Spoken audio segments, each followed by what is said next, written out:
So where do we go with this, right? What's the tactical goal of this particular issue with regard to these self-contradictory notions and statements? He says what we want to do is to show the person that there is a fatal inconsistency in his or her beliefs, and that he or she would correct it if he really understood it. Right? That's really what we're trying to say. That's right? the goal. We're saying, there's some inconsistency here, and so let me help you to see that, because, so that you can correct that, right? Furthermore, the contradiction suggests that deep down, notice the person really doesn't believe everything that they say they believe, because they can't believe both of these things, right? And be coherent, right? And so they have to believe at least one, so they don't believe everything that they're saying they believe. So, for example, when he says there's no truth, he actually believes that there is some truth, right? There has to be some truth, all right, in order to say that, right? But it is doubtful about others, right? Probably the one that you're talking with him about, right? So he believes some truth, but it's doubtful about other truths, right? Right. So we can see here that the self-destruction tactic is not an end in and of itself, right? That there's more that we want to get from the person or take them with, but it can be used as a bridge to further questions. And so we talked about some of those things. So, don't just leave them with, there's no objective good or evil. We can talk about those things, and we can use kind of the Columbo tactic to get there. What kind of evidence is adequate to give us confidence that something is true? Under what circumstances might we legitimately oppose our morality on someone else? And those are questions that we ask, for society too.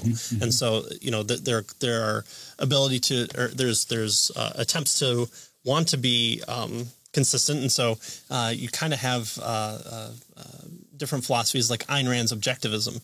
It attempts to pull from a natural law, but it just supposes it doesn't say where the objective reality comes from. It has issues with there, but at least it's attempting to ground itself in an objective reality. So what kind of evidence is adequate to give us confidence that something is true? Under what circumstance might we legitimately impose our morality on someone else? Do those circumstances apply here? Yeah. Right. So those are the types of things that we try to work through with regard to these various contradictory statements, right? This self-destruction that statements like these and arguments like these have, right? And so that's what he's getting at here, especially in this second part with finding the flaws, right? And I think too here, when it comes to internal critiques, understanding kind of which one is which and being able to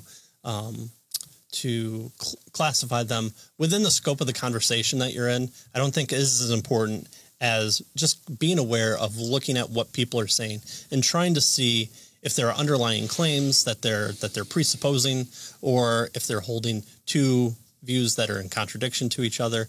And so I don't think you have to say like, oh, okay, this is more of a formal claim, or this one's more practical. I think it's enough just to, those are good to do within the scope of kind of practice and getting a bunch of examples and trying to classify them. In other words, you don't need to be able to label them. Yeah, you don't have to say, well, what you're actually doing is a practical example of, but having this internal critique, I think, is very important, especially why? Because the burden of proof rests on them. They're trying to build a house in front of you.